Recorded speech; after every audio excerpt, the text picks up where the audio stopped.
people who have joined us and will join us. And I apologize again for the technical difficulties getting that set up. I came by at 2 o'clock today and everything worked pretty darn good. And then now I don't have Spanish subtitles and I don't know what to do. So if we do need Spanish translation, I do have somebody here who can assist us with that. So if anybody needs that or is aware of somebody who needs that assistance, please let us know. We do have materials in Spanish and we can help and assist with that. I want to recognize Kim Chandler from our Board of Education, and a number of our other board members will be joining us as that meeting kind of winds down over there and come and join us for this meeting. I also want to recognize Todd Hauer, our business administrator. He's basically our CFO for the entirety of Granite School District. I work very closely with him, and our superintendent, who had a personal commitment tonight and was unable to join us. But I wanted to reassure you that all of our board members are very much engaged in this process since we started back in February.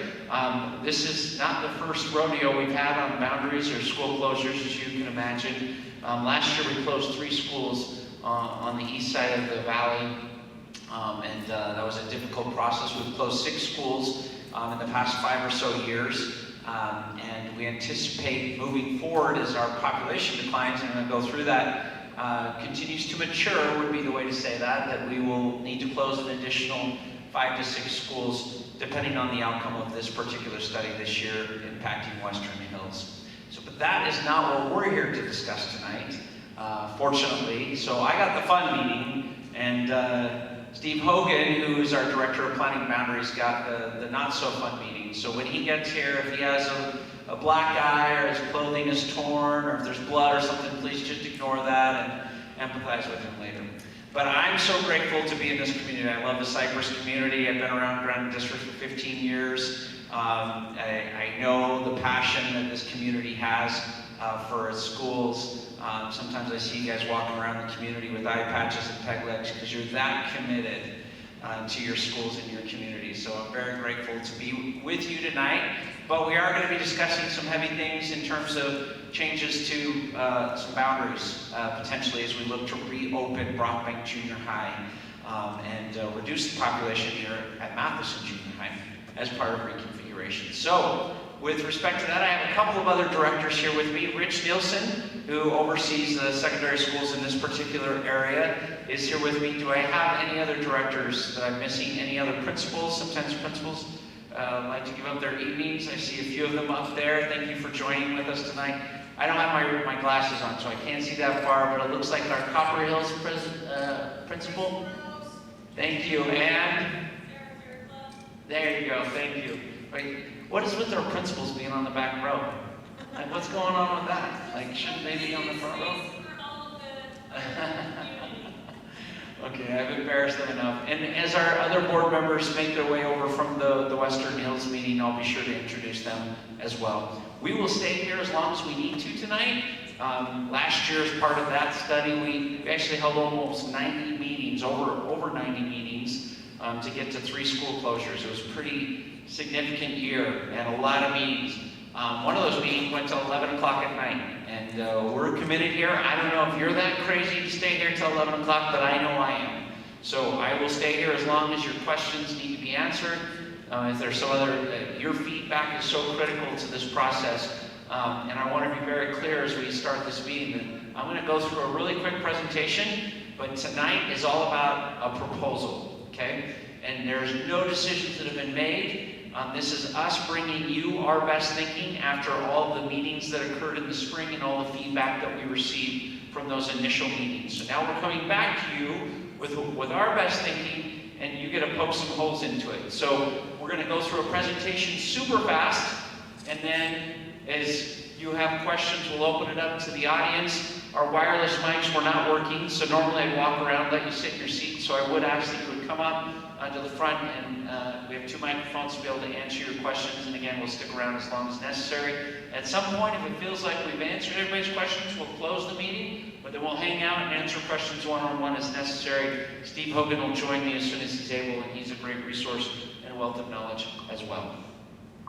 So again, our agenda, we're going to talk about a little bit about enrollment history and our study process and how this process works. why we're here, and why we're looking at school closures, how that's impacting reconfiguration very minimally, and then go into not the Western Hills proposal. The latter portion of this presentation includes the new boundary proposals as you've seen outside here. Some of you have the paperwork and the handouts for that, so we'll go to that point.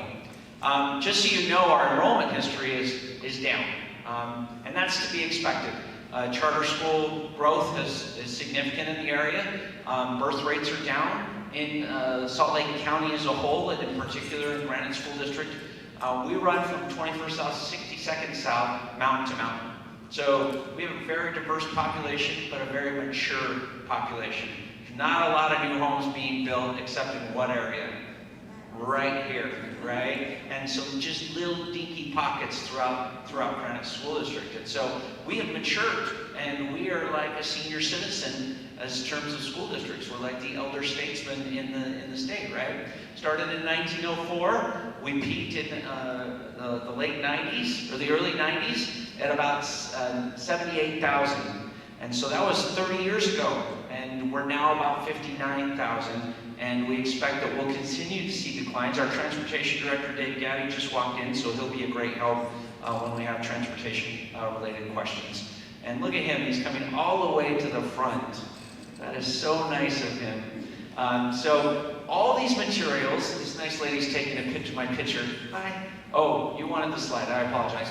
You can get the slides, we'll post all of this. We have a video recording going on somewhere. I don't know where our video recording went. Oh, it's over here. Hi, video camera. So this will be all posted online. Any comments or feedback you provide tonight? Julianne, you want to wave back there? She's taking vigorous notes. Any comments you submit online through that survey, via email, if you just call me at the district office and ask me a question or write it down, and we take your feedback that way, in English, in Spanish, whatever language or four-letter words you want to use, we will take it all, and it will all go on the website, and send your identifying information. So some of those comments have been not so great, right?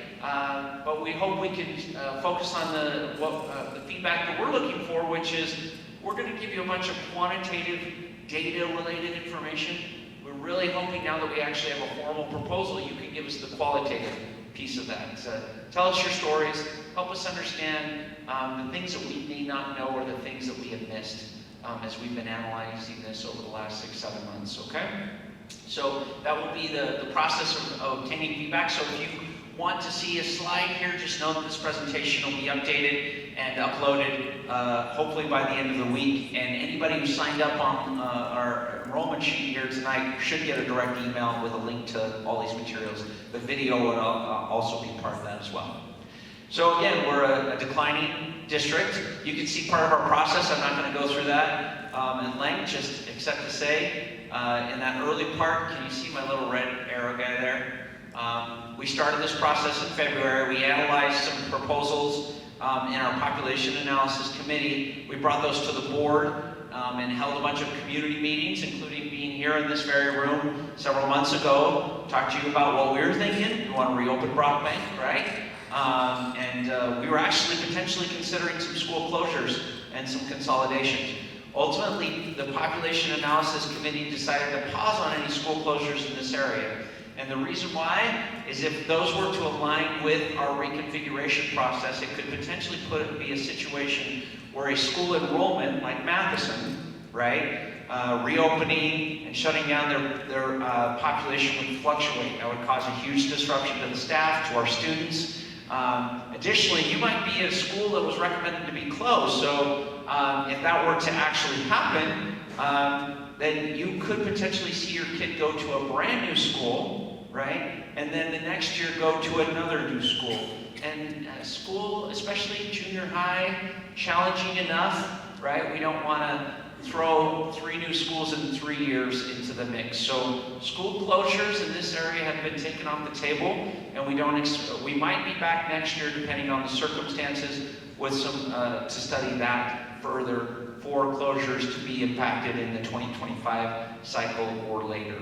So we can answer that question a little bit later. June, July, we put our best thinking together, and we narrowed the scope and made that recommendation to the Board of Education to narrow the scope. Instead of looking at 2 or 3 closures in this area, we decided on just one, and that was the Western Hills meeting that's happening right now. Okay, so in addition to that, we went through this process, evaluated a variety of different boundaries.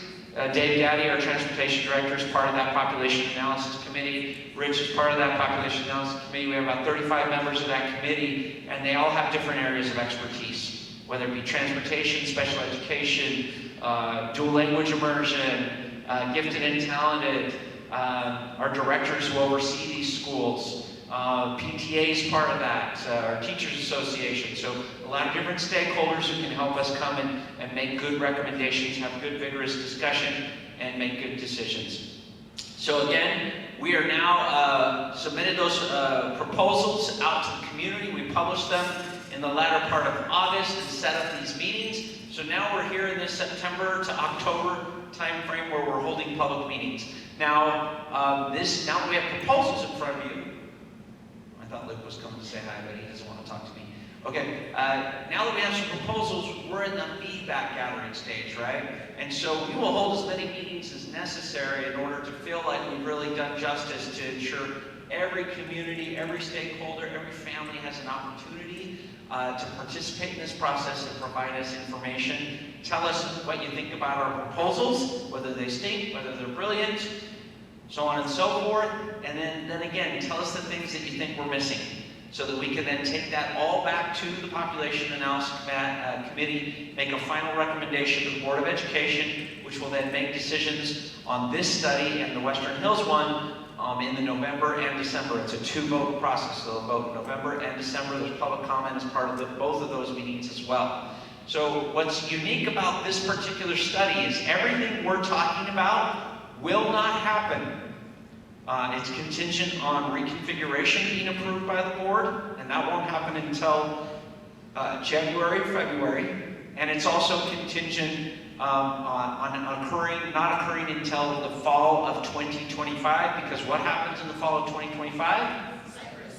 All right, let's have a party, right? So we're trying to align all of these changes and shifts to the reopening, or the opening of our new Cypress High School, reconfiguration, reopening of Brockbank, all at once, kind of fitting things in instead of piecemealing it. Now, if we were to piecemeal it, I want to just give you an idea why we want to align these stars. Again, that situation, if we were to wait to reopen Brockbank and then just do reconfiguration, we're going to be adding 6th grade to this school that already has, what, 1170 something kids. I have the data over here. That's too many junior high kids in one building, right? And then, so say you were to wait even longer, you can see how those fluctuations in populations just causing way too much disruption in our student population and making it difficult to staff our schools. So again, any decision on this particular study related to the reopening of Brockbank Junior High will not actually take effect until the fall of 2025. So we actually, if the board wanted to delay a decision on that, that's okay. We don't actually have to decide on this one right now, this fall, this November or December. Now, if the data lines up and we're getting support from the community for these proposals, nobody loves a boundary change, right? But if we feel like we can move forward, then we certainly want to give ourselves enough time to plan this out, get all these boundaries, and educate our community, because as you can see, there's not a lot of people here tonight, right? So I want to make sure everybody has a chance to participate and then know what the outcome of that would be. So the more lead time we can get into that process, these changes will have a minimal effect. So again, we approved the PAC study, these 2 studies in February. We went to school community council meetings. We did the network meetings. We were here on April 5th. We gathered a lot of feedback from those meetings and submitted online. And then, obviously, we're trying to not just engage I just want to recognize Karen Winder, one of our board members who just walked in. Say hello to her. As they come in, I'm going to embarrass them temporarily. So we'll see if I have a job tomorrow. You can see we're trying to expand not just to our primary stakeholders. How many of you have a child in one of our schools? Okay, I would consider you a primary stakeholder. How many of you pay taxes? I would consider you a primary stakeholder, right? If you're a kid in one of our schools, you're a stakeholder, right? Our teachers, our staff, all stakeholders, right? But then there's some secondary stakeholders as well, the broader community, other parts of Granite School District, right? Who help support these schools just as much as you help support theirs, right? So we're trying to engage not just our patrons who actually have kids in the school, but we have representation here from Magna Metro Township. How are you doing? I forgot to recognize you. Sorry about that. These are all stakeholders that are providing valuable feedback to this entire process. So we educate them. We send out notifications to all households because if you're retired and you're living on a fixed income, and if you're dealing with a potential school closure, you don't want to have to rebuild a school that is unnecessary, right? Those are things that are potentially impacting you, and we want you to be able to have a chance to provide information. We've also gone out and done some other community meetings, had tables at some of your school events, just to be able to push out information to stakeholders, right? So then, so we narrowed the study on July 11th was that meeting. I'm hoping this will go.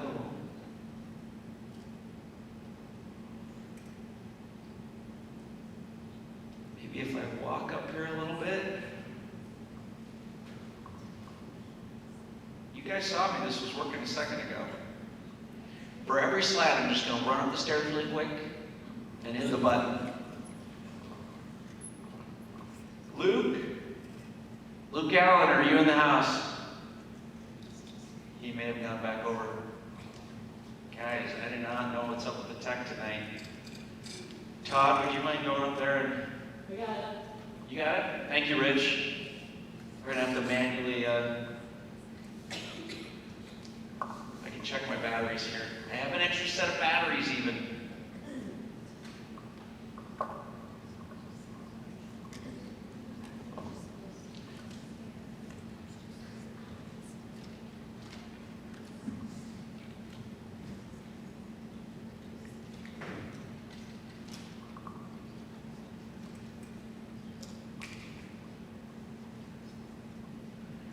Can you hit enter on that?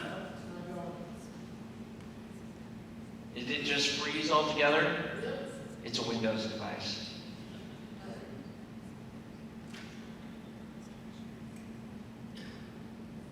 There we go. So, thank you, Rich. I'm going to chunk this. Why are we looking to close schools? And the reality is you saw the numbers. They don't lie, right?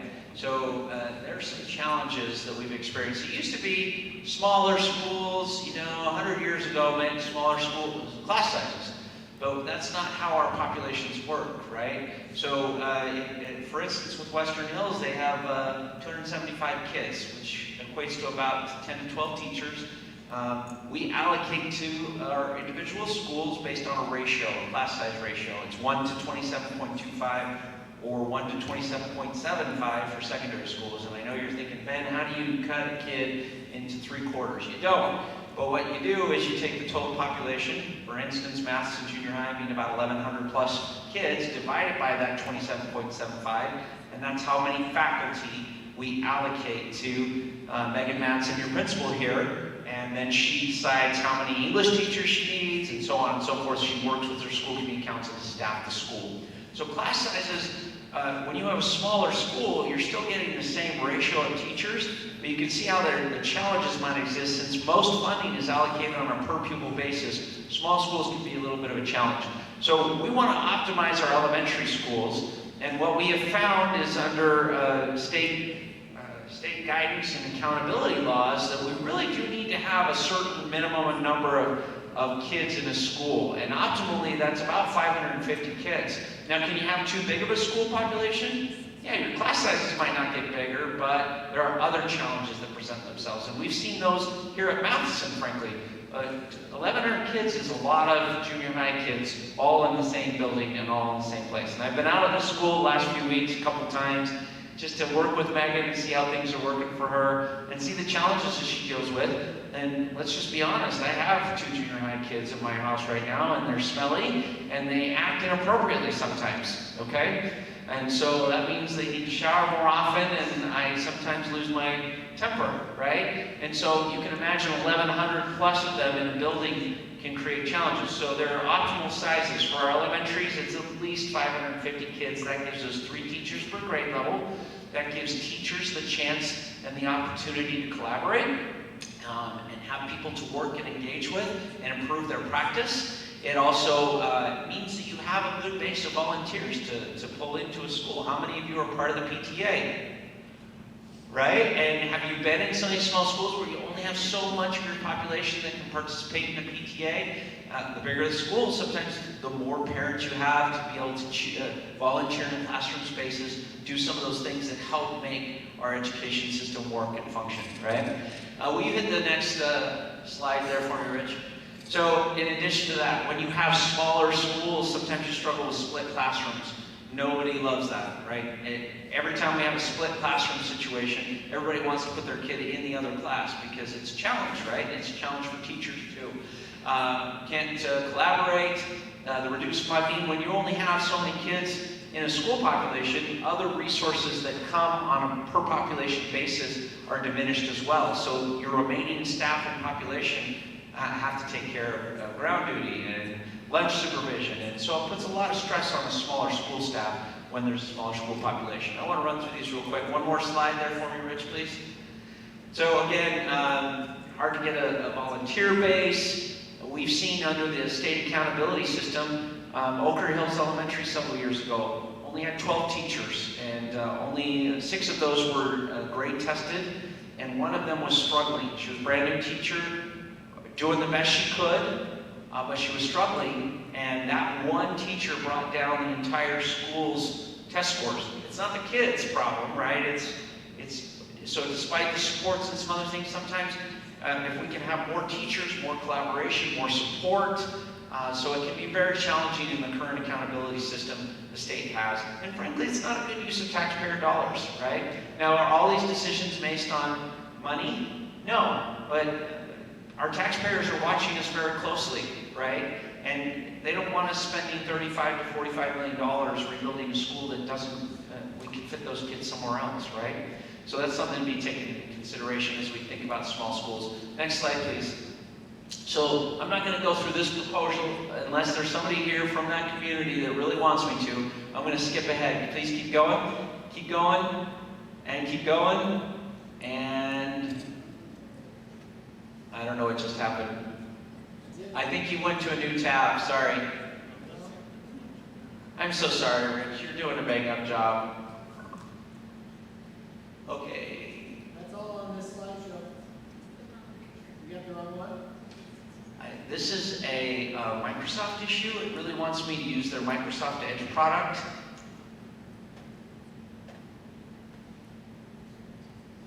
Yeah, hit that dismiss. Can you go down to, oh, I don't know why all these tabs suddenly opened up.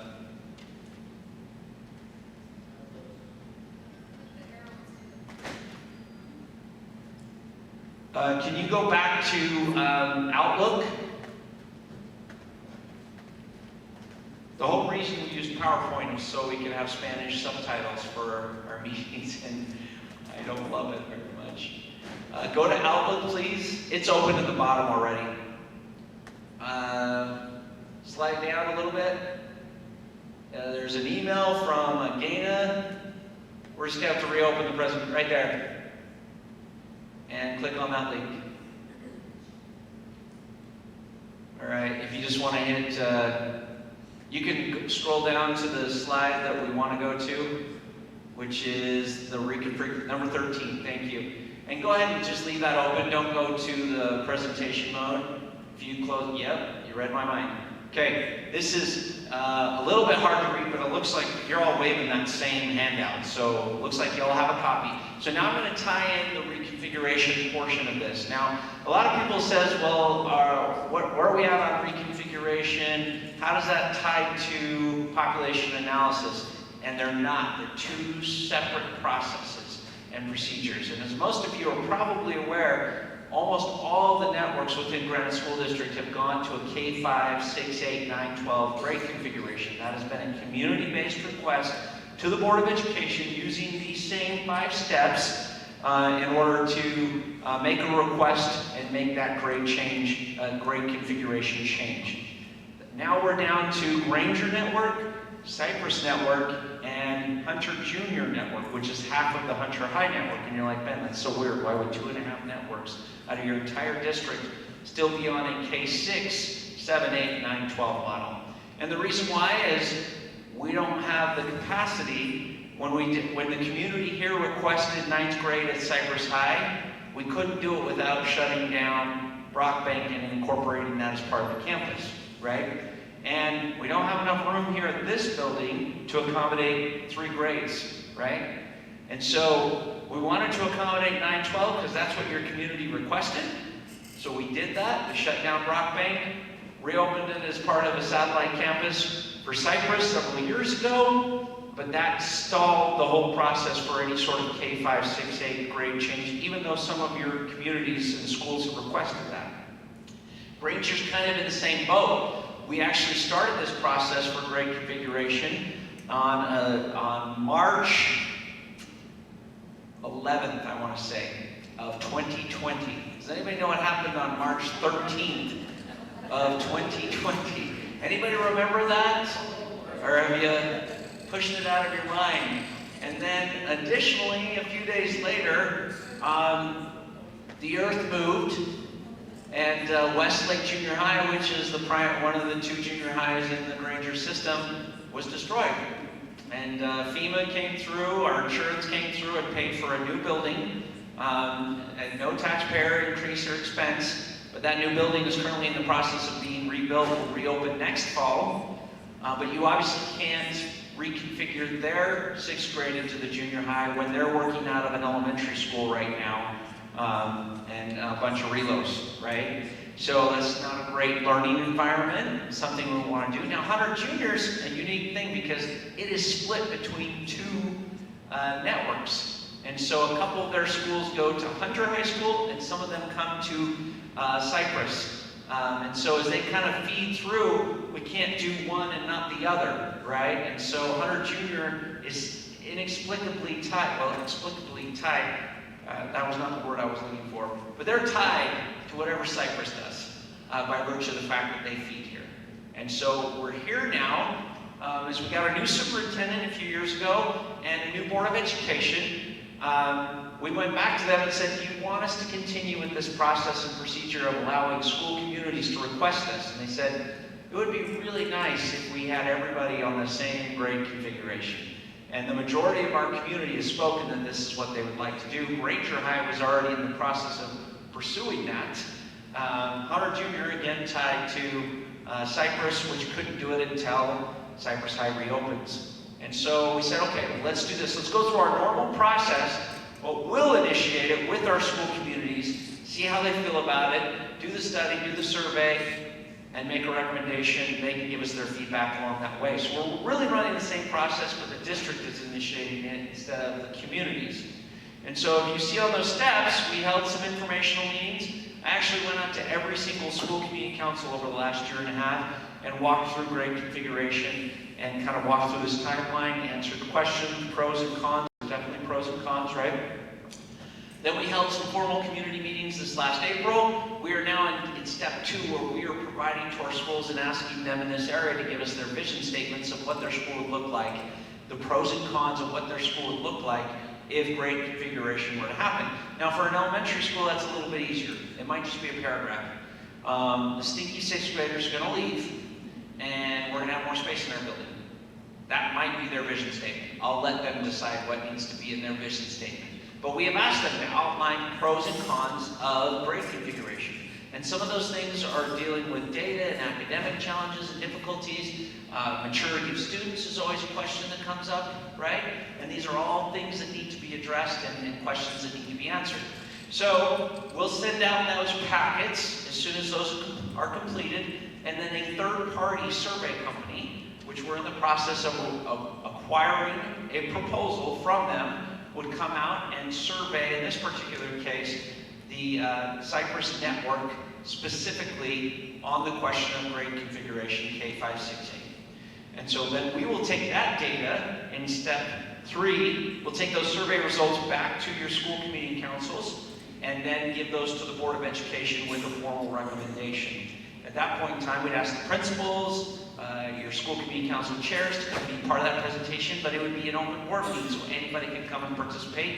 When we do share those survey results, I would expect we would have an open meeting and allow anybody who would like to come and see those survey results to come and have their questions answered by the survey company, not by me. We want that third-party statistician geek guy with a big computer to come and tell us what the data means. Now, with respect to these surveys, we're only going to be surveying current K through 4 students and families. Why would we only survey K through 4 student families? Because by the time this would be implemented, those are the only families that would be impacted currently. If you have a kid in 9th grade, is grade configuration going to change or impact you in any way, shape, or form? No. So as part of that process, we'll go out and visit with staff, address questions. Nobody's going to lose their job, right? Kids shift in buildings. We still have the same staffing ratio, so teachers then invariably get pushed to those facilities as appropriate. We have a whole process for that. So in step 4, reconfiguration presented during a Board of Education meeting. We expect that will happen sometime this winter in alignment with this population analysis study. 2 different processes, hoping they converge, right? And then step 5, if approved, it would not occur until the fall of 2025. So now you can kind of see how grade configuration loops in with this overall boundary study process. Can you go to the next slide, please?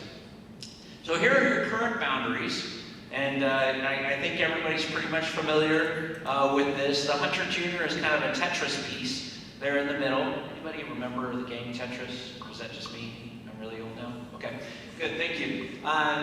Then go ahead and go to the next slide on the current feeder pattern. So this breaks down where we are at currently with your boundaries. And I'm not going to go through those, but I put an asterisk on the split feeders so you can see what those look like. The next slide, please. Thank you. This is what we are proposing. Can you blow that up just a little bit? There's a, yeah, that's great. That's right. Yeah. Can you guys kind of see that a little bit better? And there's a map out here, right, Julia? Thank you. Yeah, can you go to the previous one? 15? Okay. Yes, but now we have to shrink it all again. Which school are we missing? Say it again. Lake Ridge is missing, and that would be part of your current Matheson feeder. Thank you. You know what? It's so funny. You look at these slides so many times, and there was a spelling error. I'm glad we caught that. So thank you. We will add that to the slide deck tonight and get it updated before we send it out to everybody. So that was Steve Hogan, not me. Just kidding. We both reviewed this many times. So okay, thank you, Rich. That's perfect. So this is what we anticipate the feeder, the proposed. Can you go up to the top of this slide deck so I can see the title of it? Your base 2025 junior high boundaries would be. All right, now go to the next slide, because we'll probably come back to this in a second. Sorry, you're going to need to shrink this. Now that he has like the worst job in the world right now, so I really appreciate everybody's patience. You need a map.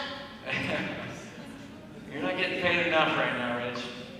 Okay, that's awesome. So your Lake Ridge, fortunately, is on this slide deck.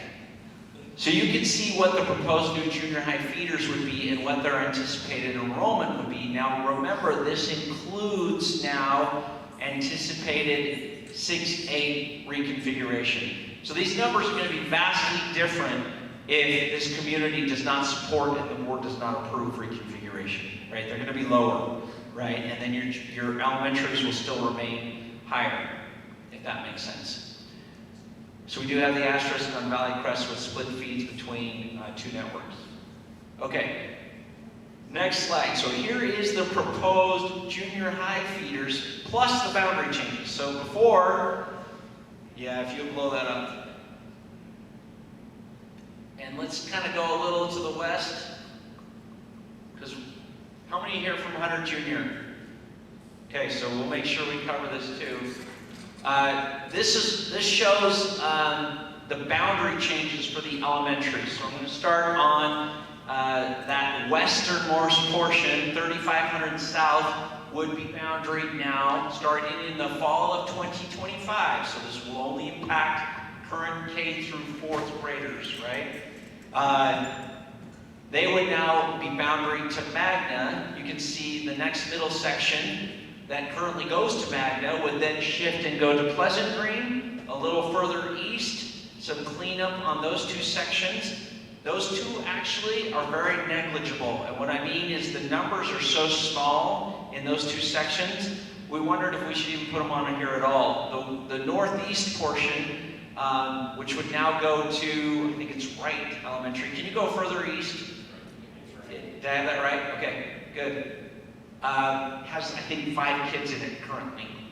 The southwest portion, which would then go to Copper Hills, has about a dozen kids in it that would be impacted by a boundary adjustment.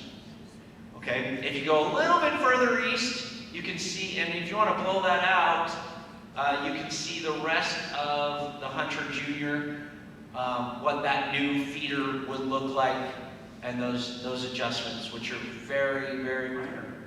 So you can see the slashed out areas are the proposed boundary changes with the new feeder. Now here's the kicker on this. If you can go to slide 19, please. This shows our overall just adjustment of numbers. Elk Run would lose about 75 kids. And I know what you're thinking. You're going, Ben, why would we want an elementary school to lose 75 kids? Where's all the growth right now in Magna? Right? So in consideration of the fact that until that growth revenue actually follows it, and we can have the money that comes from new property growth to build a new elementary school in this area, which is expected to happen in the next 10 years or so, maybe 15, depending on how fast that growth happens. We need to make sure there's room in Elk Run to accommodate new growth, okay? Because it's all coming from that southwest portion of Little Valley, and that's just the gateway, right?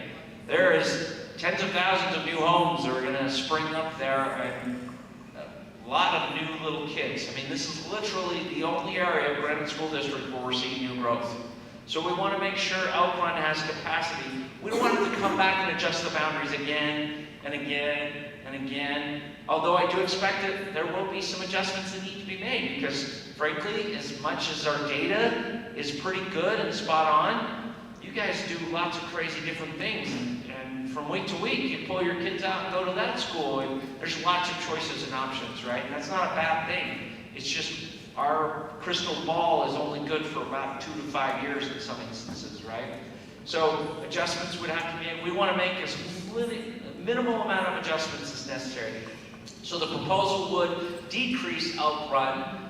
Copper Hills would go up by about 20 students. We already kind of walked through that. And Wright Elementary, five or so students. Matheson Junior, as a result, would lose and decrease with the net reconfiguration about 50 kids. Okay? Long term, that should come down a little bit more as well. We're just seeing what the trends are in our current elementary populations. And so we kind of like where this current boundary would be allocated, because we're hoping that that population drops below 1,100 at some point in time. And depending on who you ask, I don't have any junior high principals here except for Rich, and he's like, hey, I'm up here. He used to be a junior high principal at Valley for us. You kind of want about 900 kids at least in a junior high environment, because that maximizes your curriculum classes and maximizes the amount of electives you have. Then once you start getting over 1,000 kids, things start getting a little bit tenable. This building can accommodate, as you can see, we don't have relos here. We are able to fit 1,100 plus kids in here. But at the same time, long term, we're hoping that that will actually come down. You can see those numbers at Hunter Junior and Brockbank. We expect actually Hunter's numbers to go up long term at the junior high level. And we expect Brockbank, that capacity of that building is probably in the 800-900 range. It's had over 1,000 before. wasn't a great situation, right?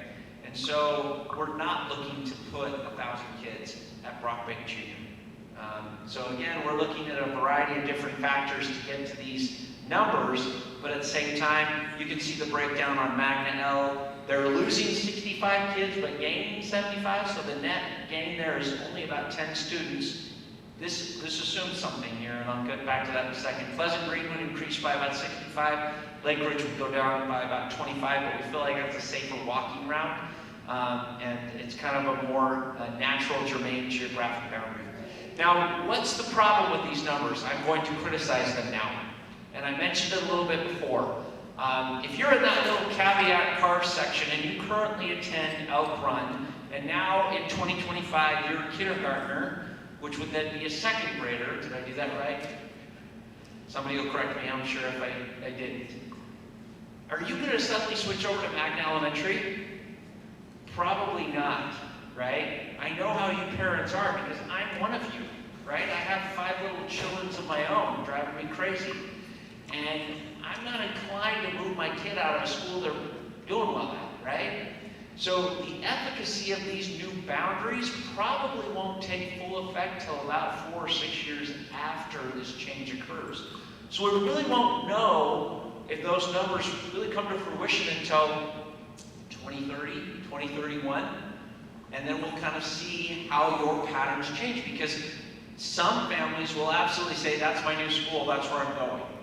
But most families, because of open enrollment laws, do have the ability to simply continue to special permit, and Elk Run, at the current time, will have the capacity, right? And so, if somebody's really concerned or bent out of shape about a proposed boundary change, just remind you, you do have the opportunity to special permit, and all of these schools, after grade configuration, will have capacity, right? They're losing 6th grade, there's going to be plenty of space in those schools. Elk Run, at some point, 10 years from now, hopefully it's real natural capacity with all that new growth. Does that make sense? Okay, let's finish this up and get to your questions as quickly as possible. Slide 20. Can you zoom in on that Elk Run area? And a reminder, we're going to send you this PowerPoint presentation once we fix that little typo there, right? So you'll see this in the next few days, and it'll be on the website. The one shift on this to ensure that we're maximizing space at Brockbank and we're not overcrowding Matheson is to have a split feeder on Elk Run, okay? So again, special permitting is an option, but the boundary itself of that main portion of that neighborhood surrounding Elk Run would actually be boundary to the new Brockbank Junior High School, okay? So obviously somebody can special permit and continue to go to Matheson if that's what they would decide to do. Reminder, if your kid's currently in Matheson and you live in that area, this will not impact you, right? It's really only going to impact your students 2025 on. Okay, next slide gives a summary again of all that data.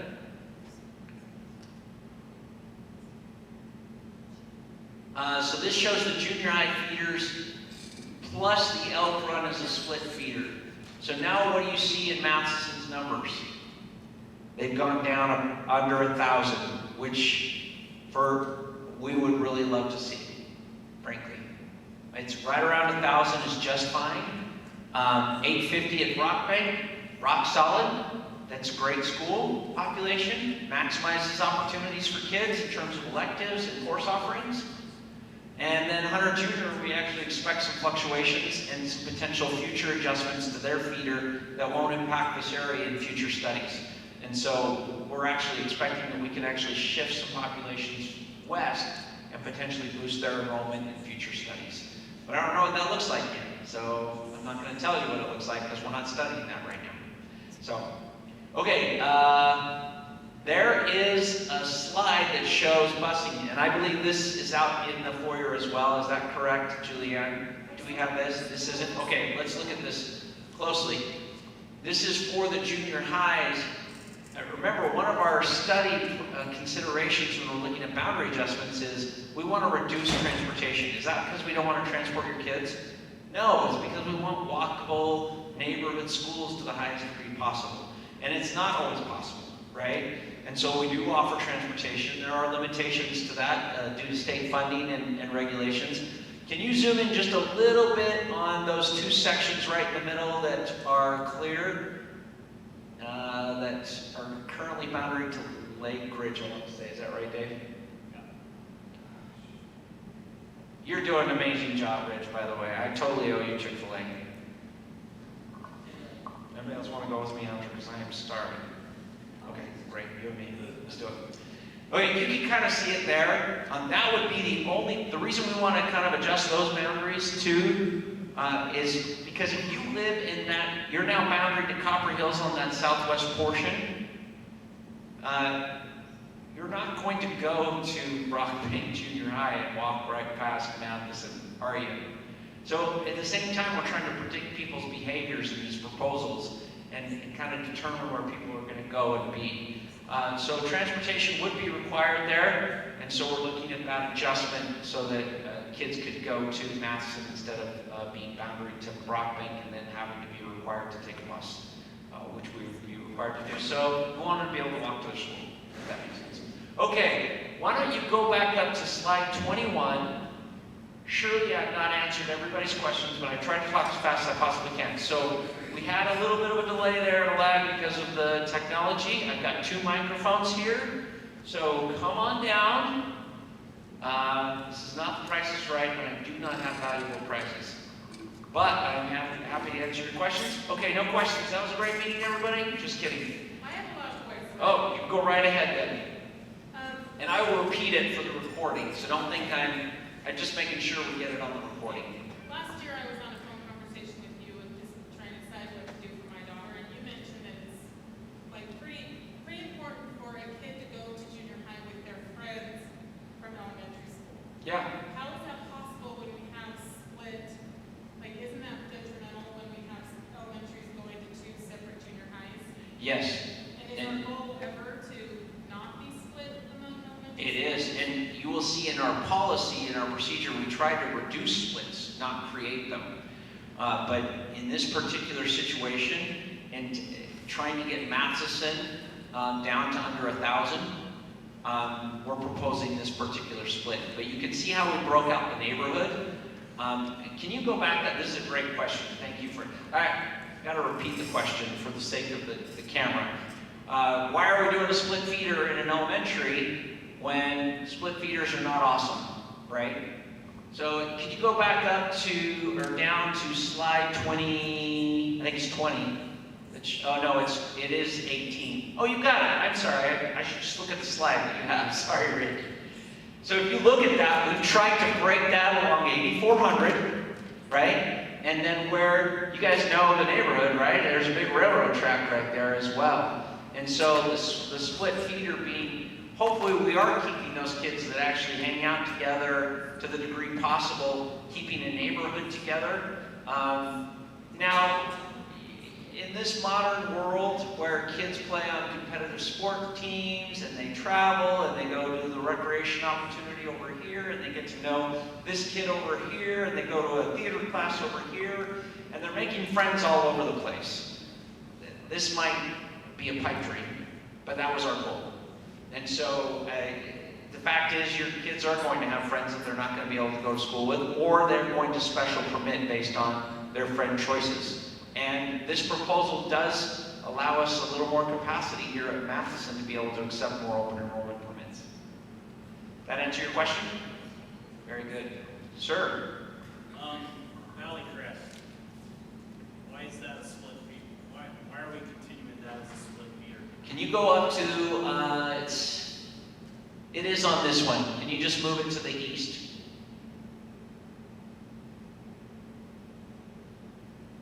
So as you can see on Valley Crest, can you move it down for me? Because I'm going to try and walk up here. Sorry, the other way. Yeah, that's great. So are you a Valley Crest parent? Yes. Okay, so this portion of Valley Crest is split feeds, and it goes where? It goes to Westlake. Correct. So part of this goes to Westlake, the rest of this goes to Westlake. This goes to Hunter Junior. We did not formally study this particular area to clean up this boundary. And we kind of want, and because these boundary changes will not take place until 2025, we couldn't make a recommendation on this particular feeder because as part of our process, we have to indicate what things we're studying. We did not do that, knowing that this particular thing was based on the contingency of reconfigure. We've gone through all that, right? So we expect to clean this up either next year, so it can take place at the same time frame as 2025, but part of that has to do with Westlake having capacity, right? So when I talked about bringing up Hunter Junior's enrollment long term, this is part of that plan. So is Armstrong going to be part of that study as well? It will be in the study area, whether the boundary changes, shrinks. I mean, we talk about everything, right? So when I say that, everybody's going to say, well, Ben said this, Ben said this. Ben is not saying anything. No decisions have been made. When we study things, when we looked at potentially closing Western Hills, we took all 27 schools in the study area and closed all of them, including, a brand new Elk Run Elementary, because we want to know and understand what the implications of a boundary adjustment might be on surrounding schools. So even we take the most preposterous things and still give them a moment of our time and consider them, just to make sure we consider everything. Because we want to be able to come to this meeting with our proposal and say, we did think about that. We did think about that. In this particular case, we can't make that adjustment. It's not part of the formal study area. But it can still happen potentially as a cleanup in next year's study process. Now, with Brockbank... Sorry, I want to answer that. The question was about Valley Crest split feeder for those of you watching. Then the other question I have, with tradition, if Brockbank reopens, is its mascot still going to be the same? So his question was, will the mascot be the same at Brockbank? It was the Brockbank Braves. And there was an Indian mascot, right? And so your question is, is the legacy of that mascot going to be retained? And the answer is, I don't know.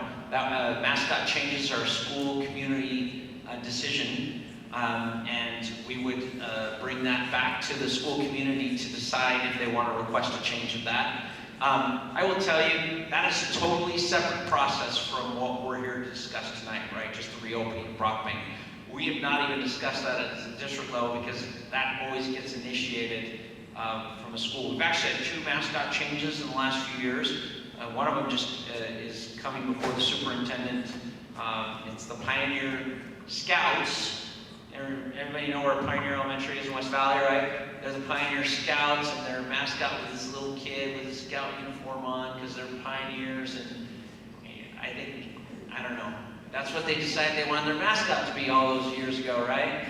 And they wanted to be something a little more vicious, I guess, so they went with a panther, and there's a whole process. They did a vote with their community, they talked to their school community council about it, they had the kids vote, right, on what they wanted to be. So the end result was, and I literally got this email earlier today with the formal request that we'll now take for the superintendent to approve or deny, was to become the Panthers. But their panther is going to be named Scout. So they're maintaining a little bit of their legacy, but I think more of our modern children might relate better to a panther maybe than to a Scout, is what their community decided, right? So I do want to put this caveat out there.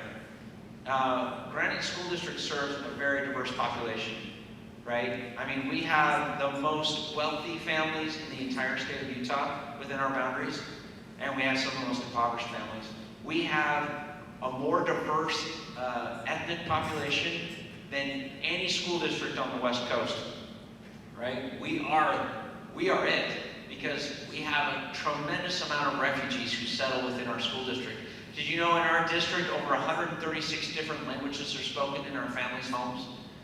And so when we think about, as a community comes together and thinks about that decision, we obviously serve Native American families, and we would want to be respectful, but we also want to maintain a legacy, right? So I think there are opportunities to maintain that mascot name and maybe change how it's presented. And that is Ben opining. That is not saying there's a decision. So if and when we get to that point in that conversation, we'll come and have that conversation with the community and decide how they want to proceed. Fair enough? Okay, great question. Hey, how are you? I just had a couple of questions. Number one, so I don't have the kids to go through, but just knowing that from being at Madison, the Lakers boundary seems weird to me because when you're talking about people walking past Madison, that whole neighborhood of Lake Ridge is walking literally. You go up to, yeah, the bottom one there is the current elementary boundaries, number 27. Can you zoom out just a hair? And then we're gonna, yeah, it's right there. Go ahead. Okay, so Lake Ridge, you have going to Brockbank and not Madison. And I'm just wondering if you're gonna do a split anyway, maybe why would a better split not be a Lake Ridge split versus where that portion versus the, does that make sense? When we're talking So about you're like- asking, why would these kids go to Brockbank? Right. So- And when we're talking about like safe walking routes too, you mentioned that. Yeah.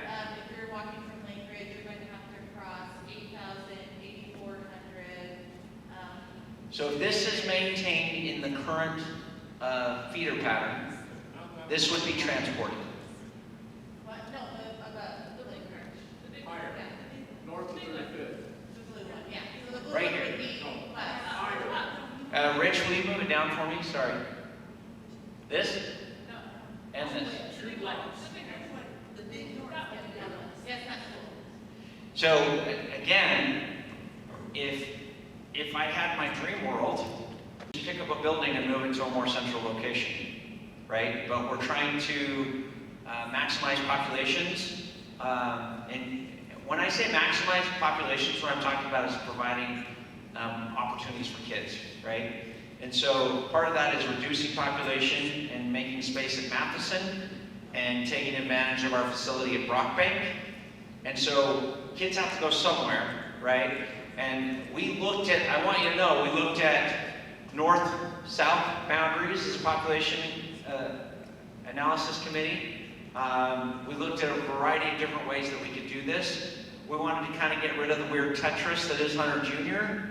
And then as our gentleman over here, he just left. I can't believe he left me. Okay, as he left, as he was discussing the split feeder over there, boundaries come into conception over decades of growth and different things have occurred, right? And so this is hideous, right? We're looking back and wondering, how did they come to that conclusion? Why did they make that boundary the way they did? There was probably some rationale and basis in terms of proximity to Lake Ridge Elementary, but ideally, where the growth is in Lake Ridge, we want to move that school further north, right? But we can't obviously just pick up a building and move it. So do I love that kids are going to be walking past or further west Matheson to go to Brockbank? No, but somebody got it, right? So when we look at these different analyses, this was the best proposal with the least impact that we could find. But if you do it the other way, no one Maybe I don't understand the question. Oh, you're talking about So this can't, I think our proposal includes this going to Matheson. right. I'm talking about people across the street. Yes. Yeah. Not coming, and Matheson's right about here somewhere. It's not. It's over. I can't see it. Just left of Copper Hills. There it is. Yes, thank you. Yeah, I can see it on the map. Yeah. So again, I'm going to point out the fact that there is no perfect boundary.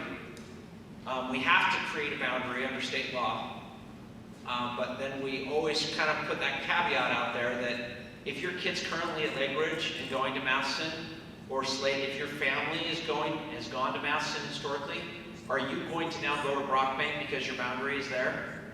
Well, I just think in the future, you're going to see a lot of special permits from about that Pleasant Green line where it meets with Lake Ridge wanting to come to Madison because they all live within less than a mile distance of Yeah. that versus taking a bus. So, do you remember what the boundary was prior to Brockbank's closure? Sure. It did actually go along this corridor.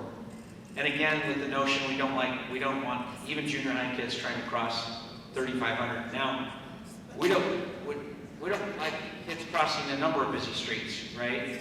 So we're trying to, as part of this proposal, eliminate as many of those as possible. But 3,500, if you look at our policy, it requires us to look at natural geographic patterns. Again, if Lake Ridge, if I had my druthers, I'd just simply move Lake Ridge. Are you gonna bus all the Elbert kids to Madison then? So Uh. on your, because you said there's a split meter Can you go up to, where yes, Elbert, yeah, please. Yeah. He's gonna answer. Go ahead and finish your question. I think I know what your question is about Elk Run. Move it so it's further west. Yeah. So let me just kind of describe this map. First of all, before I was the director of transportation, I would just kind of drive around and go, oh, that's interesting. No, that's cool. Look, they're going up over here. Well, now that I'm the director of transportation, every time I see something go up, and we have to do frequent surveys of these areas, especially Magna. And we have to immediately start saying, okay, does this qualify for transportation? So since we're talking about junior highs, the state statute says that any student who lives 2.0 miles, and they round it to the hundredth of a school, so 2.0 miles or further from a school, qualifies for transportation, okay? Now, here's where we sneak a bus in. If you look, all of this is hashed out. It says there's any place where there's a dots, that the state considers that a walkable area, okay? Here's the beauty. See this little bitty piece right here that doesn't have the dots in it? That qualifies Matheson for a bus in this area right here, okay? What the state allows us to do, now this is a very important caveat, we can add one stop directly on the path to the school from the last eligible stop, okay? So right now, here's what we're doing at Elk Run and Matheson. We are running a bus through here, but because it's in construction, we're able to kind of get an exemption and move it into an eligible place for the actual bus stop. And then we stop again kind of closer to 84th and then go in, right? Now, I need you to understand this. There is a very prescribed way that we handle overcrowded buses in the Granite School District. Here's how that works. A secondary bus can hold about 56 to 66-ish kids, right? If that bus ever becomes over capacity, we remove all of the kids who live in the non-eligible area, and then we find out how many open seats we have. It takes about 2 weeks for that to settle. Then we literally do a lottery for those bus passes to get them on, right? So, the short answer, that's a really long answer to say, there will, without a doubt, if these boundaries remain this way for the junior highs, be a bus right here that will drop a stop in here, and then we'll go to Matheson, right? This right here, we are going to have to look and see if there's actually, can you move down, because I'm also a short and stubby little guy. We'll have to see if there's actually homes in this area. If there are, there would be a bus that would go to Brockbank, because this would make that bus eligible, this and this. Does that make sense? so here's my question on what you said. Yeah. There's one bus, it can take 60 kids for those Ish, areas. yeah. The rest of the kids either have to be driven or walk. Correct. So while we don't want kids crossing 35th to go to Matheson, we're fine with them crossing Bacchus Highway. You want to answer that? Yes, and let me tell you, I've actually walked this, twice. So, a couple of things. You have your Hawkeye intersection, that's the big thing with the blinking lights and the crosswalk. Right here, sorry, I thought we moved it further over. That's one way, and this actually, there's currently walking to Matheson. Yep.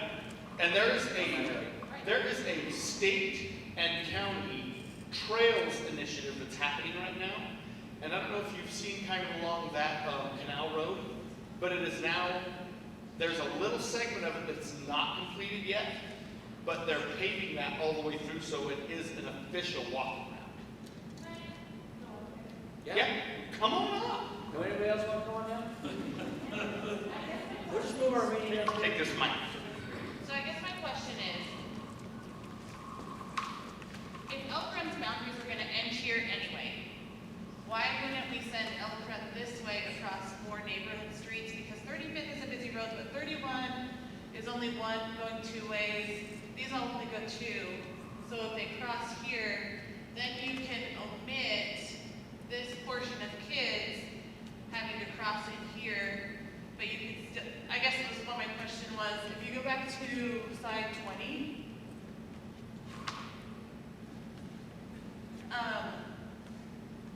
yeah, so I guess I'm just saying, Lake Ridge kids, if you go up, this was a boundary change that was done a while ago anyway, but like Lake Ridge and Pleasant Green, there was like a boundary study that was done, and I know a lot of the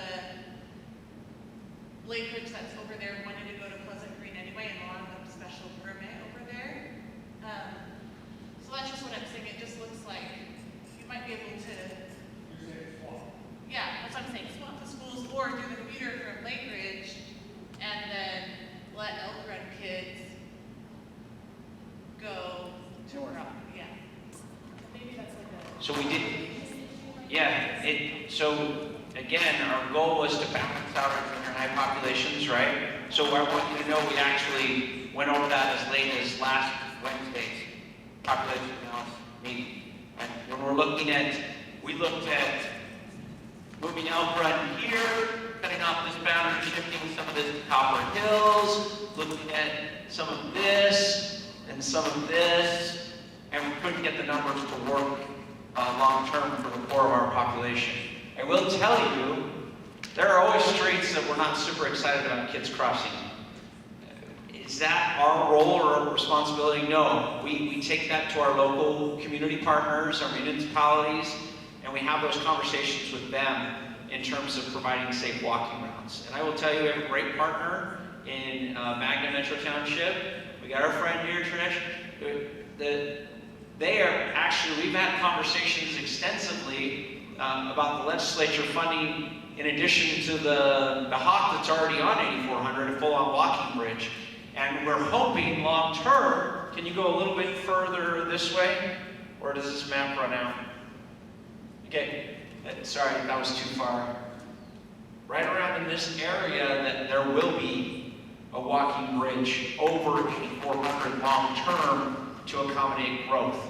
And so when we're making these recommendations and proposals, that's what we're taking into consideration as well. The big issue with not moving Elk Run north to Brockbank all comes down to growth.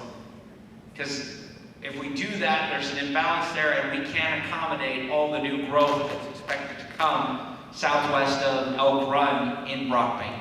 Do you anticipate possibly changing that up at the elementary school? Say, Do you anticipate possibly looking at that, changing that with the new elementary school that you're talking about in the next few years or whatever? it could be. We'll see what actually happens, right? I would expect that would be almost 10 years out, though. You want to come up? I just was gonna tell you that hopefully we are pushing really, really hard. That Will you before. introduce yourself? I don't know if everybody knows who you are. I'm Trish Hall, I'm city council person for actually that area. So we are pushing UDOT really hard. There's a whole lot of politics and complications, but we want to get a four-way stop with left turn lanes coming off of Cordero Drive onto U-111. And I don't know if you know about Mahogany Ridge, that corner of 84 and That's right, you're in this area. 41. There's about 700 or 800 homes coming in there. And so those roads are gonna go across, and there will be a four-way stop there, with left-hand turn lanes. And I would imagine there would be a crossing guard at junior high and elementary. There shouldn't be any elementary kids crossing there, but for the junior high kids, I would imagine there would be a crossing guard there. And so we are also looking at lowering the speed limit and a lot of things coming there. And then at 41 and 84, hopefully that will also, as that road goes up into the high school, there will be a four-way stop there with left turn lanes. The main reason for that isn't the junior high kids, it's those high school kids who are gonna be driving to that high school. And there's no way they're gonna be able to turn left out of Cordero, coming out of the high school and get into that. So in anticipation of the 2025 opening, We're hoping we that have will these all- conversations with, Yeah. on a variety of fronts, not just in terms of this boundary adjustment. Please. So it's just related to West Valley has the ALC program, and since we're reconfiguring from six to eight, those kids that are currently doing ALC through six, there's not really a, so Benyon is one of the Westside ALCs that, Fox Hills feeds into Benyon, and they have a GT cohort. I don't know if you have this boundary, but do you anticipate with like the change in the reconfiguration, having a GT cohort at the center that they're going to, or one of the west side? Yes, so GT and some of these other programs are district level programs, and we have a tendency to shift those where we see the demand. And so it's kind of a separate process from a actual boundary study, because comparable to special ed programs and hubs, those kids move and shift, or they grow out of our system, and then there's more kids over here. So that's our curriculum director is part of our population analysis committee, and Sherry, I can't think of her name all of a sudden. She does, thank you, who does DLI and ALC as part of that committee as well. So it has been a topic of conversation. I think it's see that because that, the West Valley feeds all of the schools in this area, plus the Hunter area, feed into that West Valley ALC over here. Yeah. And there's nowhere for those kids to go further. And I will tell you, we're taking that one step further. It's not a population analysis committee question, but one of the feedback that we got from our March meeting in here was there's no DLI programs in this network. And we took that feedback serious and took it back. And that has been a school level program in the past, but in terms of giving kids options and opportunities as part of this boundary adjustment, we're potentially looking at creating a district level DLI program in one of these schools. We'll have to see where that goes. Thank you. And we're going to come here and then we'll come back over here. Okay, so I haven't been in Brockbank Junior High for quite some time, but I went there and my older kids have gone there, and that building has some things that need to be done to it. So my concern and my question is, I don't know if Brockbank still needs like repairs and stuff, but as we see that area up by the new Cypress High School growing, it feels to me like what will happen is it will shift around, and then is Brockbank in need of repair going to get over full, or this is going to get over full again? And if so, I'm actually just wondering what's happening to the Cypress campus. Is that just going to be gone? Because like, could they go to Cypress campus for Brockbank Junior High? Because that area just seems so ill, like it's just in such need of repair, and like we're going to outgrow it again. I mean, I know it said 10 years, but up there, those are all young families that are already having kids and stuff. Right. So it's going to move really fast. And Sure. it's gonna be the same junior high So school. remember when I said it, you had like 5 questions there, so I'm going to try. That's not a bad thing. I'm just saying, make sure I answer them all, okay? So as you said, anybody remember earlier in the presentation I said we're looking to kind of shift some of this westward so that we can accommodate new growth without having to build new buildings unnecessarily. That's kind of part of that long-term strategy. So I do expect that Hunter Junior will be able to accept more students down the road as we kind of conceive what that might look like and where we actually see the growth occur. In terms of Brockbank, as part of its becoming part of the Cypress campus, there was a little bit of remodeling done over there. The building's actually has excellent bones and is in great condition compared to its counterpart, which is its sister school, is the same design as Valley. Brockbank is actually in excellent condition. In terms of a facility that age, right? You see a really old guy walking around and he does a marathon, you're like, man, I don't think the guy's getting around. That's Brockbank, right? Okay, his heart's in great condition, still sharp up here, still a little saggy on the outside, right? That's Brockbank, okay? So we did do some new flooring in there and some other things, some paint. The systems in themselves are in pretty good condition. It's not even, in terms of Cypress main campus and Brockbank's way better condition. And so the early on question that we heard get asked, and when we went to Magna Metro, like, which are you going to put Brockbank in Cypress? And the answer is no. We actually like the Brockbank facility a lot. And there are parts of the Cypress campus that do need to come down fairly immediately because they were in such poor condition, which is why we're building a new school, right? So, but not all of Cypress is in bad condition. The classroom facility was built in '86, and so it is actually up to, in the earthquake, it did okay. Although the library saw some windows kind of contort a little bit, the pool wall, I mean, it fell off the wall, right? So some of the portions of that building, I don't know yet, so don't anybody say, well, Ben said this. I don't know what's going to happen with the entirety of that campus. Once we're out of it, we'll go through with structural engineers, we'll kind of see what's salvageable, what needs to come down, and that might take a little bit of time and process. We're going to be very thoughtful about all of this, though. We're not in a rush to do anything. And when we are close some of these other schools of late, we've maintained all that property. We don't anticipate disposing of those properties. We don't know what things will happen in 20 years. And so having that, we're trying to find unique partnerships when we close campuses with our local community partners for them to maintain them, but us to still own it in case we need it down the road. For instance, Spring Lane Elementary is in Holiday. It's going to close, and that building does need to come down. But the city's, we're working on an MOU, an agreement, a contract for them to maintain the green space. But it's our campus, and if we need it back and we need to rebuild there someday down the road, we would. There's some liquefaction in that area, which caused problems for that rebuild in the first place back in '86, which was so long ago, it seems like. So there's just, we'll have to look at the auditorium. But we've had conversations with Trish and her friends over at Magna Metro, and they're very, very interested in that property. And so we expect that we'll have some great conversations about what is salvageable and what they're interested in, and making sure we're maintaining open space in some of these communities, and long-term that the legacy of that school, even though it's moved a little bit south, is maintained for a while. Did I answer all 18 of your questions? Yeah, Okay. so are you, like, would you say hypothetically that, like, when that area over by the New Cypress develops, that, like, maybe, for example, Copper Hills Elementary might get shifted over to Hunter Junior High? Is that how Yeah, we'll have to see how that fluctuates. Okay. Again, the long-term goal of this study is to create three balanced, based on their capacity, to the degree possible. Brockbank's never going to be as big as Matheson because they're two different facilities.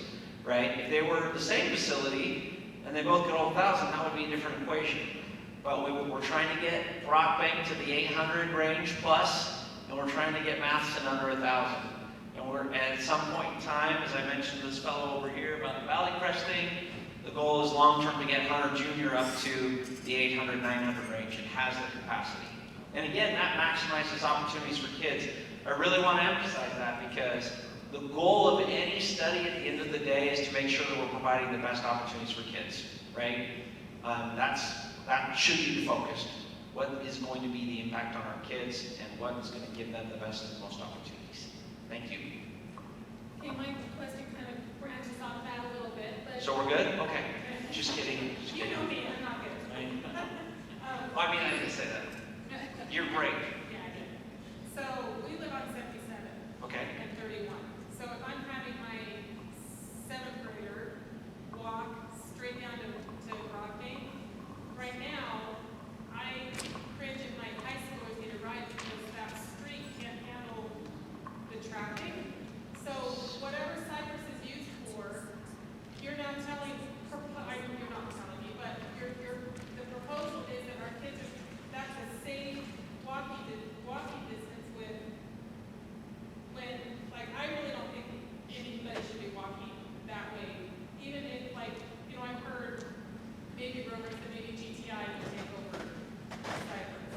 Or, I mean, the building will still be in the district, right? So those. Yeah, we're going to maintain ownership of that property long-term. There will still be traffic going to Cypress High School. Not in the short term, no. And GTI is not coming to the Cypress campus. Could there be programming potentially long-term out of the Cypress building, potentially.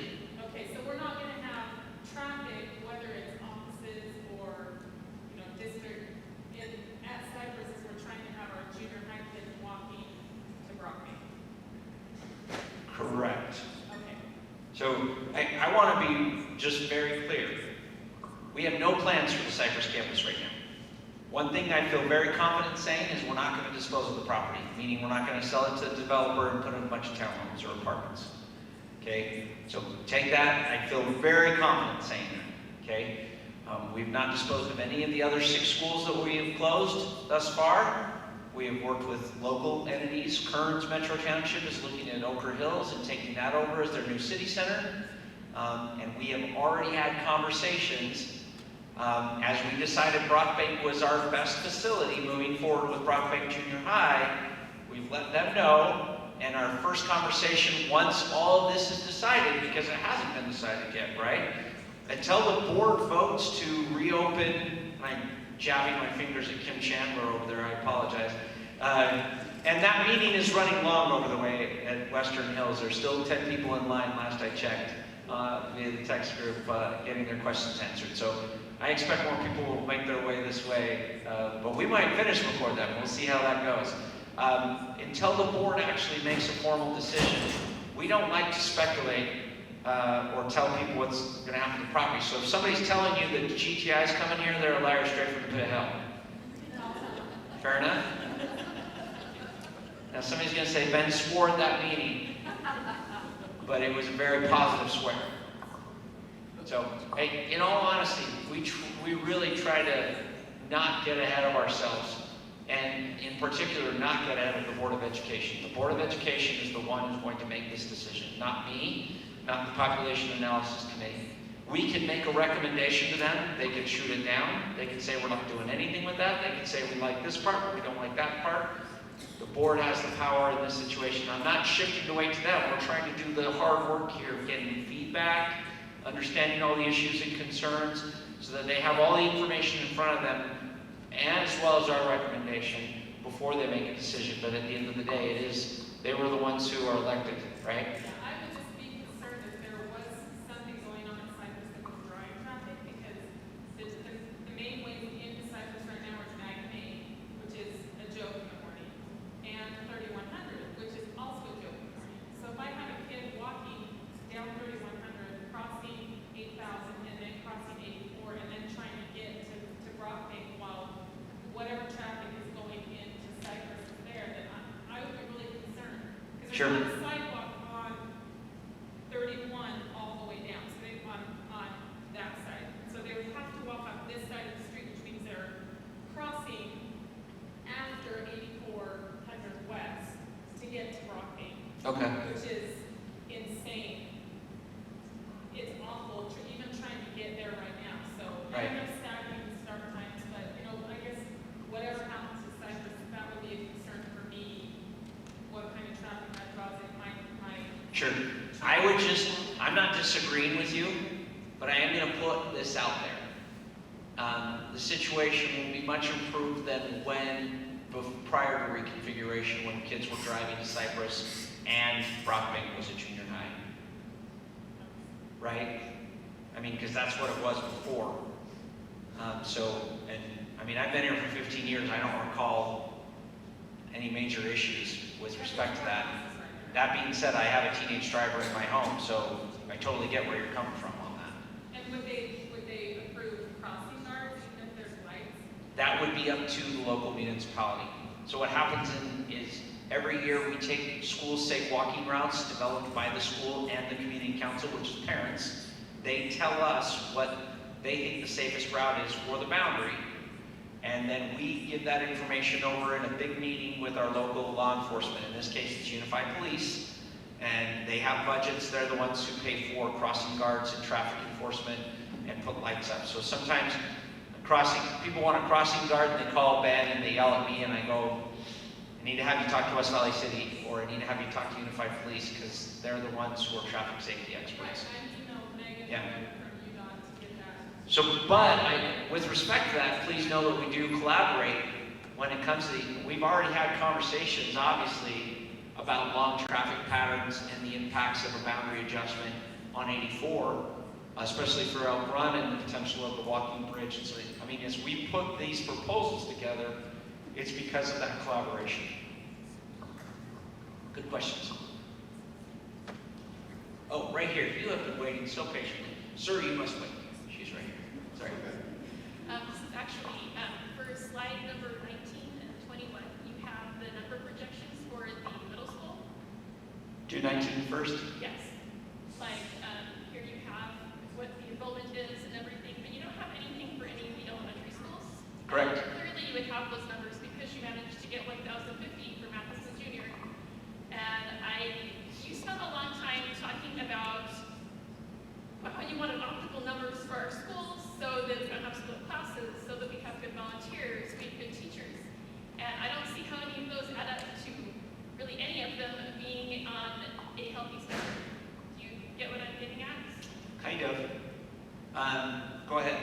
Well, like you said earlier, that you didn't want to make any changes because you were realigning things for this reconfiguration, which I think is really nice. But at the same time, when you have all of these other kids that are in less optimal learning environments, it seems like that's Small kind of- schools. It seems like that's kind of Is that what you're saying? Yes. The small schools? Okay. right. That's not feel balanced to me. Okay. Does that make sense? It does. And I got all that data here. And it actually is, you want to go down all the way? I think it's like 24 or 20, it's 24. I guess that's right. How about that? There's your enrollment counts. We didn't put it as part of the presentation because any proposed alignment here is going to increase the junior highs but reduce the elementaries. And so, and we're not looking at a closure in this area, so the numbers we didn't put on the main presentation, but I literally said to Steve Hogan the other day, I'm gonna get asked what enrollments look like, and so I have it here in print if you'd like to see it on a smaller copy. Well, And it's I can look at it later. Yes. I'm satisfied with that, but I kind of thought it should come up because so these were all the schools that we evaluated in terms of potential closure as part of this study combined with the other one. And I will tell you again, we may come back as a population analysis committee in January, February and look at another closure in this area that would have efficacy in 2025. It still fits with that time frame because of the concern that you presented. Small schools, they do struggle. And it's not because the teachers are bad or the kids are bad, it's because the way our accountability system works for a variety of reasons, right, that we've discussed. So please know that we are looking at that data, but it wasn't, since we're discussing the repopulating of the junior highs, I had to put it in there, but I didn't put it as part of the main presentation. all right, thank you. Thank you. Can you see what the parentheses ones are again in that? Yeah, if you go to the bottom, can you roll that up a little bit? It describes it. So student counts with parentheses show current K-6 enrollment. Now, mind you, we do not have the October 1 counts yet, right? Because it's September something, September 13th. And so the parentheses show the projected enrollment after reconfiguration. So do we want to come back and look at this area again for a potential closure? Yeah, we do. Because some of these schools are struggling because of not having enough kids.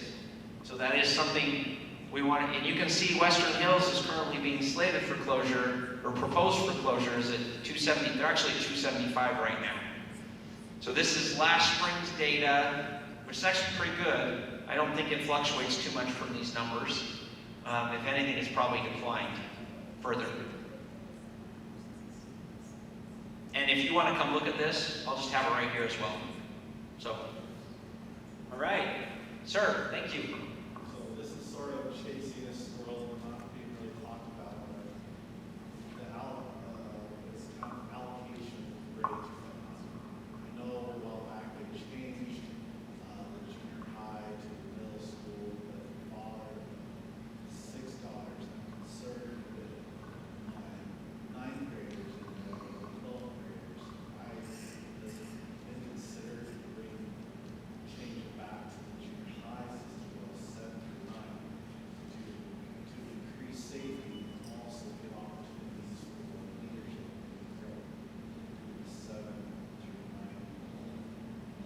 So you would like us to go back and revert to 7-9? Yeah, and I've heard from the big pushes, to do the 7 line came from the east side, which had a more older, population for the high schools to give them a boost to their numbers so they could have it necessarily less on the east side.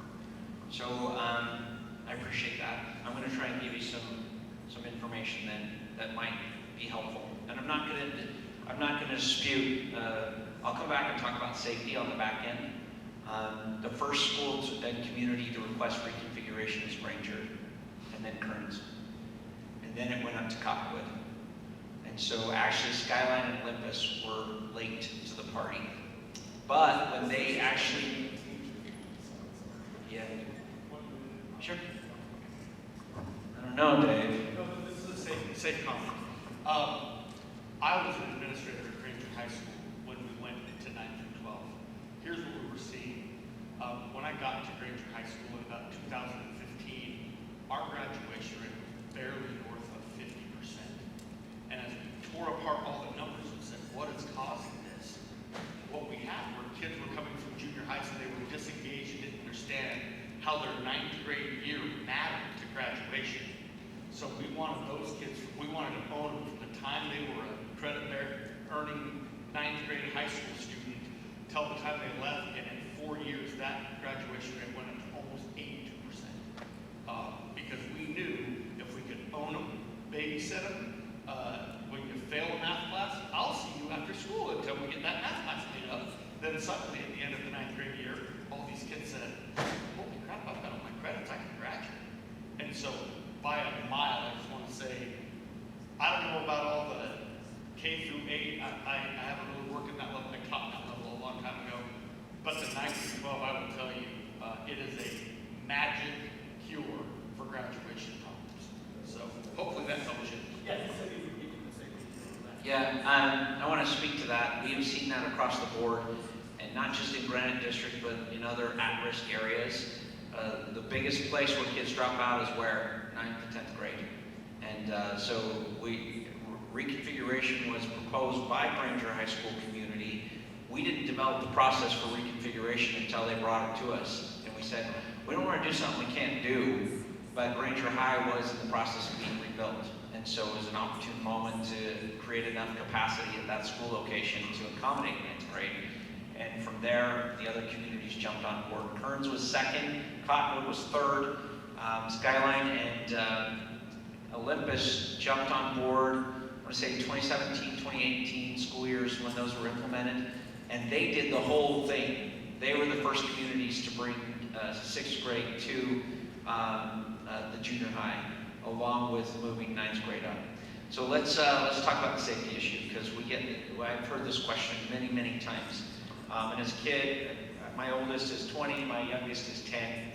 I have 4 boys, and 2 of those are currently in junior high right now, so life is crazy, right? But my little girl is my only girl. She's, of course, the demon diva 10-year-old, right? And so she rules our house, she gets whatever she wants. And that's the way life is. I sat in a room at Olympus during one of these reconfiguration meetings where we answered questions. We absolutely want to be very frank about the pros and cons. There are advantages and there are disadvantages to almost every grade configuration.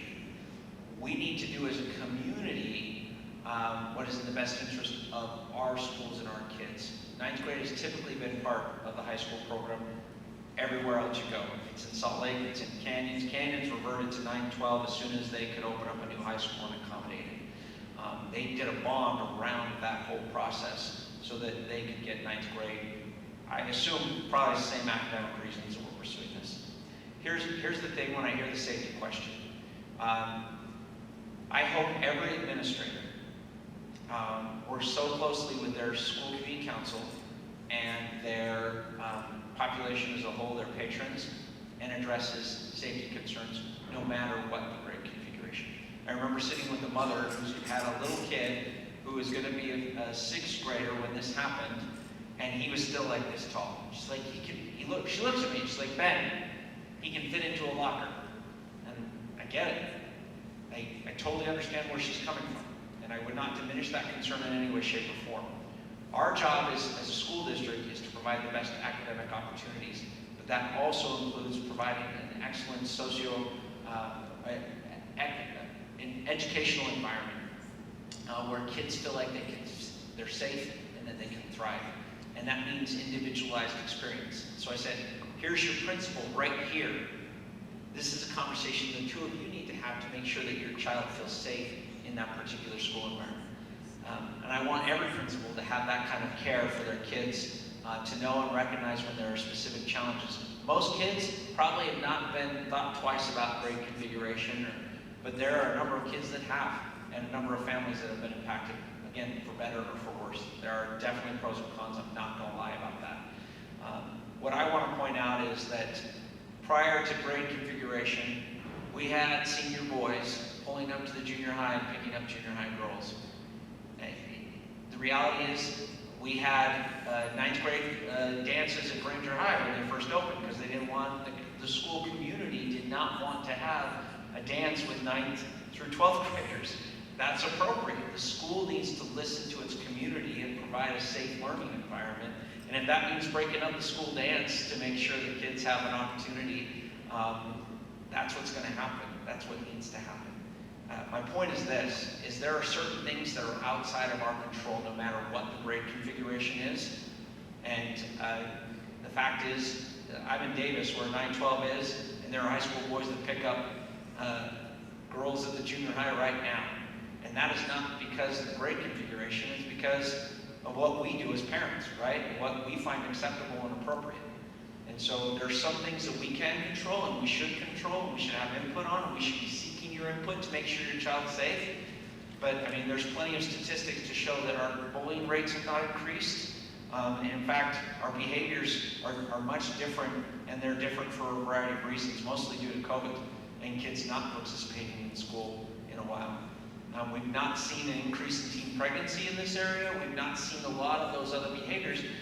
The reality is some of those things, we need our parents to be part of that conversation and setting standards and expectations for their own family of what's appropriate and what's not. So that was me. You got to follow. That's true, but you're making it easier for predators that are looking to prey for 8 hours a day. Giving 12 graders. Okay, I'm going to say that I would just not have that experience. And I can tell you, I would love to, I don't have data that shows that, sure, and I respect that.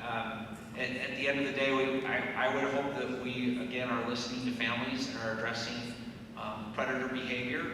I think you'll find that most seniors do not even talk to anybody who's an underclassman, and they have no interest in engaging with them. A lot of our schools have tried to address those types of community concerns as part of reconfiguration by having like a 9th grade wing, by having a dedicated counselor in that wing, and doing other things to mitigate some of those concerns while still giving us the benefit of having those kids in the same building with the same classes and the same opportunities. On the converse side of that, I have a 9th grader who's taking 10th grade English. And I don't know how that works because he doesn't seem that bright to me. I love him. But he's a better baseball player than he is a student. And we have to take him over to school to be able to go participate in a class that's credit bearing. Or some days he has to walk, and it's about a mile. But again, we're trying to look at the whole complete picture and do what's in the best interest of our community. And our communities are the ones who requested these grade configurations up to this point. Let me comment on that.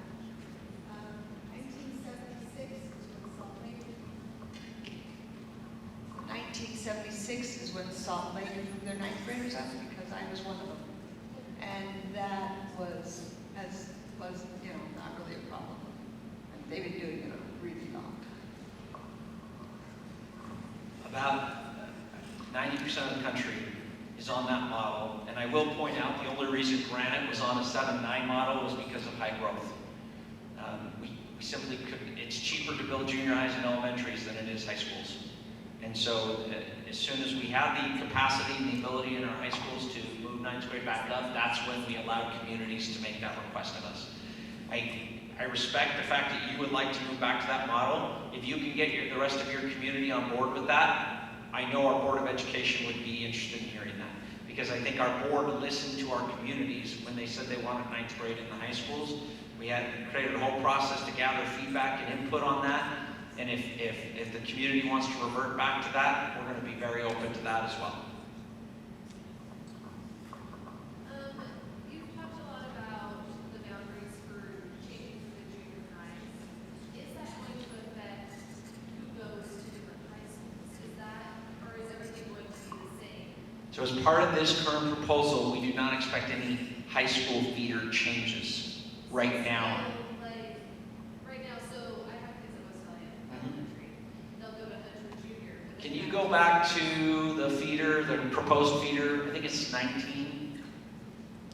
Numbers? Slide 19. Actually, it's go up to 17. Actually, it might be 21 now that I think about it. There it is. Go ahead. So you're in where? I'm at West Valley Elementary, so we'll go to Hunter Junior, but then we still go to Cypress. Correct. And we're not proposing any realignments of high school feeders right now. Right now, is that something that maybe in the future would happen to you? Yes, but I don't know where. And let me explain what I mean by that. When Granger High was rebuilt in 2009, and they were at 1,600 kids, grades 10 through 12. They came to us with a proposal as a community and said, we want ninth grade in our high school. And 1,600 is actually a pretty small high school. Really, we love those to be about 2,000, 2,500, ideally. 3,000 kids, way too many, right? So 1,600 kids, grades 10 through 12, in 2008. When the high school opened in 2009, adding ninth grade, what would you guess the population would have been? I mean, anyone take a stab, do some math here? Okay. You got about 550 per grade level. So maybe they're going to be about 2,100. Maybe we throw a few hundred extra kids in there just because it's a new school. So we'll see. So maybe we'll say 2,500 at the high end. Very conservative estimate. 3,200 kids walked in on the first day. So what do I think is going to happen to Cypress High School with a brand new facility in 2025? And their current population is right around 2,600? I think we're going to see a lot of kids who haven't been in Parker Grant School District schools, or coming from Hunter, or coming from Granger, who want to come and be part of the Cypress tradition at their new facility. And so we could have 3,000 kids there, and we have built it with the expectation that we're going to be at capacity right from day one. And so there are ways to offset that without having to do reloads. Have you ever driven by a brand new school and there's reloads out there and you're like, why didn't they build that school big enough? What were those idiots thinking? Well, we are those idiots. And let me tell you what we're thinking. Nobody could have predicted all those charter school kids coming back. They've never been in our system. And then they showed up on day one. They're still at 3,300 kids. So what's happened at Granger High School has lasted since 2009, over a decade now, right? And created a great tradition that people want to go and be at that school. And so they're doing an awesome job. Their graduation rates, as he's indicated, is through the roof in terms of where it used to be. I think we'll see those kind of fluctuations happen with Cypress as well. And so we really kind of need to let that play out before we make adjustments, because I really would love, I just don't have a crystal ball that will tell me who's going to show up at Cypress on August 20th, 2025, whenever the first day of school is. I'm throwing out a number. She knows it. Oh, okay, I just threw my name. We just get a lot of feedback, especially on the state side from parents or community council from schools like that where they go to a different network completely. So we do like Country United, Cypress United, whatever. When you have a recommendation for communication for those elementary school parents who have Cypress kids and want their kids to be looking forward to Cypress, but they're not getting that communication from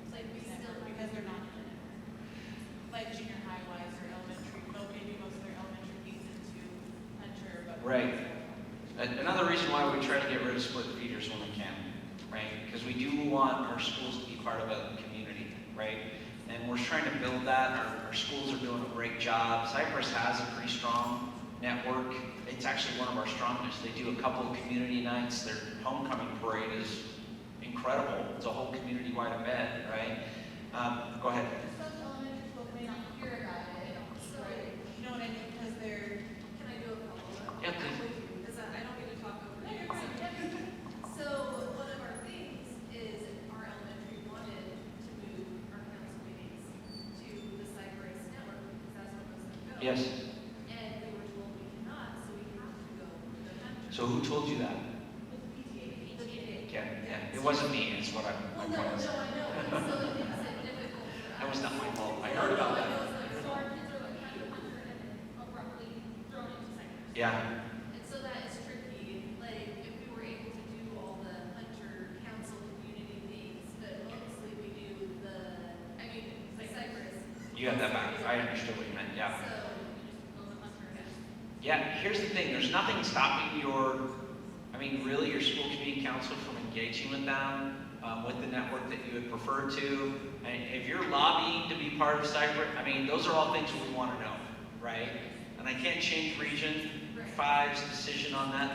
They've got their own rules and process for that. And I don't know why that decision was the way it was, but I remember a few years ago, actually a lot longer ago, like 14 years ago, they tried to change the council meetings so that there was a little more balance in terms of participation, and they could have some of the stronger schools help support some of the weaker schools.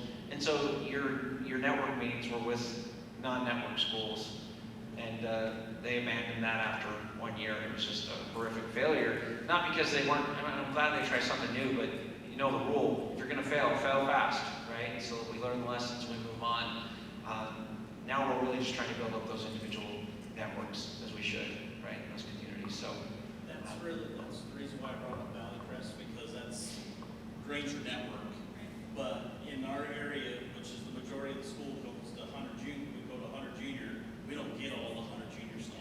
what I love you guys asking about all these questions is you're starting to peel back the onion on how many layers these kind of problems have and why it's, I used to look at these boundaries and I'm like, well, it's easy. You just do this and you do that, and then this school has 200 and that one has 800, right? And there's reasons why these boundaries have developed the way that they have over the years, right? So, and there's complexities beyond the surface of a map that need to be taken into consideration. On that note, you've given us a lot of qualitative data here tonight, and I don't want to keep you all night, but I'm happy to stick around as long as you would like to until at least Chick-fil-A closes. Just kidding, I think they're closed already.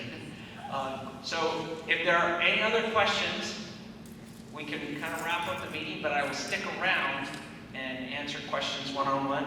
My as appreciation, I know Western Hills is still going, believe it or not. They started at 6 o'clock. And that's appropriate. We're talking about a school closure, that's a big deal. So we're sensitive to those families. I just want to thank you all for coming tonight and participating and providing that feedback. Please go on the website, make sure you submit feedback formally as well if you'd like to. Just know that we're taking the comments from the recording. All that gets provided to the board as we move into the final decision making in this phase. If we need to hold additional meetings in this community, please let us know if there's other things that we should be doing to obtain feedback from this community. Please let us know. I think we've done a lot of legwork. I've visited every school community council multiple times, but at the same time, we want to make sure everybody has a chance to participate and provide their feedback and thoughts on this boundary change. And then, just so you know, the study results on the reconfiguration, remember, total separate process, you'll start to see those survey and those vision statements come out in the next few weeks with a formal survey by a third-party neutral entity. That'll be at the end of October, early November, okay? And then as soon as those results are public, we'll have that vendor come and do a meeting. We'll probably do it right here for this network. We'll do 3 different meetings, one for Hunter Junior, one for Granger, one for this on the reconfiguration question. So thank you again for spending your evening with me, and I hope you have a great rest of your week.